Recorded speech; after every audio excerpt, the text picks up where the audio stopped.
بسم اللہ الرحمن الرحیم۔ السلام علیکم ورحمۃ اللہ وبرکاتہ۔ اللہ کو ایسی عورت کیوں پسند ہے؟ اس میں کوئی شک و شبہ نہیں کہ اسلامی معاشرے میں آغاز سے ہی عورت کو عزت عطا کی گئی۔ عورت ماں کے روپ میں ہو یا بہن کے روپ میں ہو، بیٹی کے روپ میں ہو یا بیوی کے روپ میں ہو، اسلام ہر حیثیت سے اس کو قدر و منزلت عطا کرتا ہے۔ یہ علیحدہ بات ہے کہ ہمارے معاشرے میں عورت کو بہت سارے اعتبار سے عزت اور شان عطا نہیں کی جاتی، جبکہ علامہ اقبال رحمۃ اللہ علیہ فرماتے ہیں کہ عورت کی عزت ستاروں سے بڑھ کر ہے۔ اس دنیا میں جو بھی عظمت نظر آتی ہے وہ خاتون کے کردار سے ہے۔ دنیا میں جتنے بھی باکمال مرد آئے ہیں، حقیقت میں وہ کسی ماں کے بیٹے ہی ہیں۔ آج اگر ہم دیکھتے ہیں ہمارے ماحول اور معاشرے میں، تو ہمیں یہ بات نظر آتی ہے کہ سب انسان ایک ہی ماں اور باپ کی اولاد ہے۔ سب کی ماں حضرت حوا ہے اور ایک ہی ماں باپ سے پورا گھرانہ وجود میں آیا ہے۔ حضرت حوا حضرت آدم علیہ السلام ہی کی جن سے تخلیق فرمائی گئی، جس کا معنی یہ ہوا کہ عورت مرد کے مقابل میں کوئی حقیر اور اس سے کم رتبہ کی مخلوق نہیں ہے، بلکہ وہ بھی اسے شرف میں برابر کی شریک ہے جو انسان کو بحیثیت اولاد آدم حاصل ہے۔ اللہ تعالیٰ نے قرآن کریم میں فرمایا، اے لوگو اپنے رب سے ڈرو جس نے تمہیں ایک جان سے پیدا کیا اور پھر اسی سے اس کا جوڑا بنایا۔ یعنی حضرت حوا ان دونوں میں سے بہت سے مرد اور عورتیں دنیا میں پھیلا دیے۔ اس اللہ سے ڈرو جس کا واسطہ دے کر تم ایک دوسرے سے مدد چاہتے ہو، اور رشتوں کے بارے میں بھی خبردار رہو، بے شک اللہ تم پر نگران ہے۔ سورہ نساء سے یہ ثابت ہوتا ہے کہ جس طرح عزت مرد کی ہے اسی طرح عورت کی ہے۔ اچھے مرد اللہ کو پسندیدہ ہیں، اسی طرح خواتین میں سے بھی جو اچھی خواتین ہیں وہ اللہ تعالیٰ کو پسندیدہ ہیں۔ مثال کے طور پر ایسی خواتین جو دین پر کاربند ہوں، جو اپنے خاوند کی اطاعت گزار ہوں، جو اپنے بچوں کی اچھی تربیت کرنے والی ہوں اور جو مشکل حالات میں صبر کرنے والی ہوں، جو ہر آسائش حالات میں شکر گزار ہوں، جو 5 وقت کی فرض نماز ادا کرنے والی ہوں، جو ماہ رمضان کے روزے رکھنے والی ہوں، جو اپنی عفت و عصمت کا تحفظ یقینی بنانے والی ہوں، اور جو اپنے شوہر کی وفادار ہوں۔ اسی طرح جو عورتیں مشکلات کے حالات کے اندر صبر کرنے والی ہوں اور جو اپنے ناراض خاوند کو راضی کرنے کے لیے اپنا ہاتھ اس کے ہاتھ میں دے کر یہ کہنے والی ہوں کہ میں اس وقت تک اپنی پلک بھی نہیں جھپکاؤں گی جب تک تم مجھ سے راضی نہ ہو جاؤ۔ دنیا کے اندر بے شمار خواتین بہت باکمال آئی ہیں۔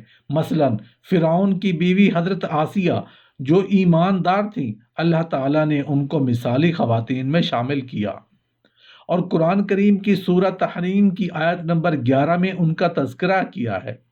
حضرت مریم جو عیسیٰ علیہ السلام کی والدہ ہیں کا ذکر بھی اسی آیت میں آیا ہے۔ حضرت خدیجہ جو رسول اللہ صلی اللہ علیہ وآلہ وسلم کی بیوی ہیں اور سب سے پہلی بیوی ہیں، آپ علیہ السلام کی جو ہے وہ 4 بیٹیوں اور 3 آپ صلی اللہ علیہ وآلہ وسلم کے بیٹوں کی والدہ ہے۔ جب آپ علیہ السلام غار حرا میں عبادت کے لیے جاتے تو وہ کھانا آپ صلی علیہ السلام تک پہنچاتی، آپ کا احساس کرتی۔ خواتین میں سے سب سے پہلے انہوں نے ہی آپ علیہ السلام کی نبوت کی تصدیق کی اور تائید کی، اور آپ کا مکمل ساتھ دیا، حوصلہ دیا، آپ کو ڈھارس بندھائی۔ اسی طرح خواتین میں سے ایک باکمال خاتون نبی صلی اللہ علیہ وآلہ وسلم کی بیٹی حضرت فاطمہ بھی ہیں، حضرت حسن اور حسین کی والدہ ہیں، حضرت علی کی بیوی ہیں، اور آپ علیہ السلام کی خواتین جتنے بھی ازواج مطہرات تھیں ساری بہت باکمال تھیں اور اللہ کو پسندیدہ تھیں، لیکن ان میں سے حضرت عائشہ رضی اللہ عنہا کا مقام اور مرتبہ سب سے زیادہ تھا۔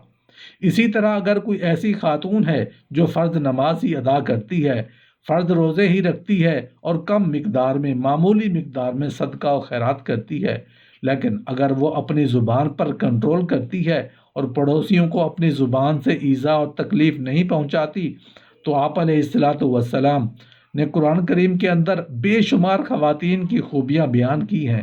ایک مقام پر اللہ تعالیٰ نے یہ ارشاد فرمایا ہے کہ کوئی مرد یا کوئی عورت جو بھی ہے نیک عمل کریں گے، اللہ تعالیٰ ان کو اس کا اجر و ثواب عطا فرمائیں گے۔ اور قرآن کریم میں اللہ تعالیٰ نے فرمایا کہ ایماندار خواتین، اسلام والی خواتین، اللہ کی فرما بردار خواتین اور سچ بولنے والی خواتین، سب صبر کرنے والی خواتین اور اللہ تعالیٰ کے لیے عاجزی و انکساری کرنے والی خواتین اور صدقہ و خیرات کرنے والی خواتین، روزے رکھنے والی خواتین اور اپنے دامن کو پاک رکھنے والی خواتین اور اللہ رب العالمین کا بہت زیادہ ذکر کرنے والی خواتین، یہ 10 خوبیاں جن خواتین کے اندر ہوں، اللہ تعالیٰ کے ہاں وہ ساری کی ساری خواتین جو ہیں وہ بہت ہی اللہ کو پسند ہیں۔ لیکن آج کی اس مختصر سی ویڈیو کے اندر میں آپ کو ایک ایسی خاتون کا تذکرہ سناؤں جو بنی اسرائیل میں سے تھی اور جو اللہ تعالیٰ کو بہت پسند آئی اور بہت اللہ تعالیٰ اس سے راضی ہوئے۔ حضرت عبداللہ بن عباس سے مروی ہے، وہ فرماتے ہیں کہ رسول اللہ صلی اللہ علیہ وآلہ وسلم نے معراج کی رات ایک مقام پر جب پہنچے، آپ فرماتے ہیں کہ مجھے نہایت ہی اعلیٰ خوشبو کی مہک آنے لگی۔ میں نے کہا اے جبرائیل یہ کیسی خوشبو ہے؟ تو انہوں نے جواب دیا یہ فرعون کی بیٹی کی کنگھی کرنے والی خادمہ اور اس کی اولاد کی خوشبو ہے۔ اس کی شان پوچھی گئی تو عرض کیا فرعون کی بیٹی کو کنگھی کرتے ہوئے اس مومنہ خاتون کے ہاتھ سے اتفاقاً کنگھی گر پڑی تو اس کی زبان سے بے ساختہ بسم اللہ نکل گیا۔ فرعون کی بیٹی نے کہا اللہ تو میرا باپ ہے۔ اس خادمہ نے جواب دیا نہیں، میرا اور تیرے باپ کا پروردگار اللہ ہے۔ فرعون کی بیٹی نے کہا میں اس کی خبر اپنے باپ کو دے دوں گی۔ تو اس نے کہا کوئی حرج نہیں، بس اس نے اپنے باپ کو ساری بات سنا دی۔ فرعون نے اس خادمہ کو بلوایا اور کہا کیا تم میرے سوا کسی اور کو رب مانتی ہو؟ اس خاتون نے کہا ہاں، میرا اور تیرا پروردگار اللہ ہے۔ فرعون نے اسی وقت حکم دیا کہ تانبے کی دیگ کو آگ میں تپایا جائے۔ جب وہ بالکل آگ جیسی ہو جائے تو پھر اسے اور اس کے بچوں کو ایک ایک کر کے اس میں ڈال دیا جائے۔ اس مومنہ عورت نے فرعون سے کہا میری ایک درخواست ہے۔ اس نے کہا وہ کیا ہے؟ اس نے کہا میری اور میرے بچوں کی ہڈیاں ایک ہی کپڑے میں جمع کر کے دفن کر دینا۔ فرعون نے کہا اچھا تیرے کچھ حقوق ہمارے ذمہ ہیں اس لیے منظور ہے۔ بعد ازاں فرعون نے حکم دیا کہ ایک ایک کر کے اس کے بچوں کو آگ کی طرح تپتی ہوئی آگ میں ڈال دو۔ جب دودھ پیتے بچے کی باری آئی تو فرعون نے سپاہیوں سے کہا کہ اس بچے کو چھین لو، تو وہ عورت گھبرائی تو اللہ تعالیٰ نے دودھ پیتے بچے کو قوت گویائی عطا فرمائی۔ اس نے کہا اپنی ماں سے امی جان آپ افسوس نہ کریں بلکہ آگ میں مجھے بھی جانے دیں اور خود بھی چھلانگ لگا دیں، کیونکہ دنیا کا عذاب آخرت کے عذاب سے بہت ہلکا ہے۔ تب ماں نے بچے کو آگ میں ڈال دیا اور خود بھی چھلانگ لگا دی۔ اس واقعہ کو دیکھ کر معلوم ہوتا ہے کہ یہ خاتون اللہ تعالیٰ کو بنی اسرائیل کی خواتین میں سے سب سے زیادہ پسندیدہ تھی۔ انہوں نے اللہ تعالیٰ کی توحید کا بول بولا اور اللہ رب العالمین کی عزت و عظمت کی خاطر اور اس کی توحید کی خاطر، دین کی خاطر نہ صرف اس نے بلکہ اپنے سارے بچوں کو بھی اس نے قربان کیا اور اپنے ایمان کو بچا کر جنت الفردوس کی وارث بنی۔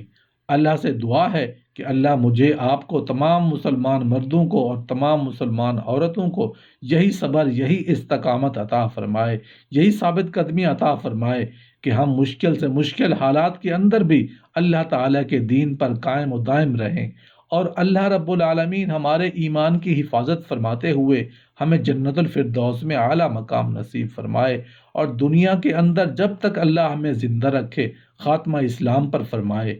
آمین یا رب العالمین۔